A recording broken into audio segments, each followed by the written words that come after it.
So you should not make an impression at Comic-Con. Yeah. You came here and then, like, well, I mean, the expectations were pretty low, but like They were, and that was, it was a little scary with Iron Man 2 where the expectations were so high, and to really get them jazzed on that. But I remember the first time I came here with Iron Man, nobody expected anything. They were writing articles that, Marvel's, parading out the B-list heroes, who cares? And then when we showed footage, this crowd, those 5,000, 6,000 people in Hall H, became believers, and they, that was even before Twitter and before like Facebook was popular. They were blogging, they were putting on websites, and the word got out. And that's when I realized this is the way to get right to the fans. If they like it, if they don't like it, they will say it, and they'll write about it. They don't care.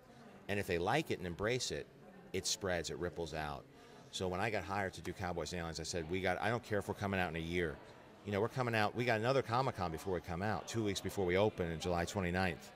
I said, this year we got to bring more than they expect. The trick with Comic-Con, I think, is always over-deliver.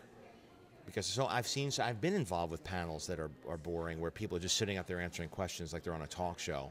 You got 6,000 people, you got to put on a show, and you got to bring something big, because this place could make or break a movie. And how did you manage to keep the secret of Harrison Ford showing up? Because that's a really good one. Well, the big secret with Harrison Ford was kept because we didn't know if we'd have him, because he'd never been here before, and he would always joke, if I would say, you got to come to Comic-Con. He says, the only way is if you got to bring me in handcuffs. And I literally got handcuffs from the prop man last night, and he came and showed up, and we did. That's why we did the bit on the stage where I forced him and bound him and made him come and sit down.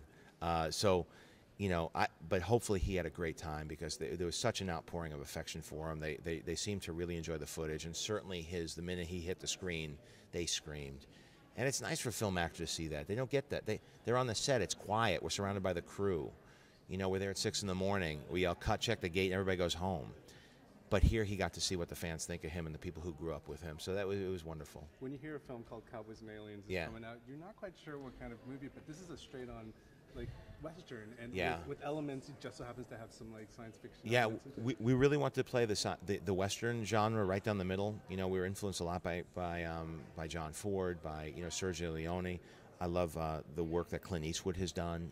Unforgiven is great. Just classic. Just pay attention to the rhythms and the archetypes of the classic Western. Typically, if you did that, you wouldn't. A lot of those films haven't been commercially successful, but even great movies, it doesn't seem to have that kind of audience. But when you introduce the whole alien element, and if you play that down the middle and mix those two together, now you got something that you could open up in the summer. And especially with the cast that we have, it really becomes something interesting and different in a genre that you don't get to play in on a movie of this size usually. I look forward to seeing the rest of it. Thank you very much.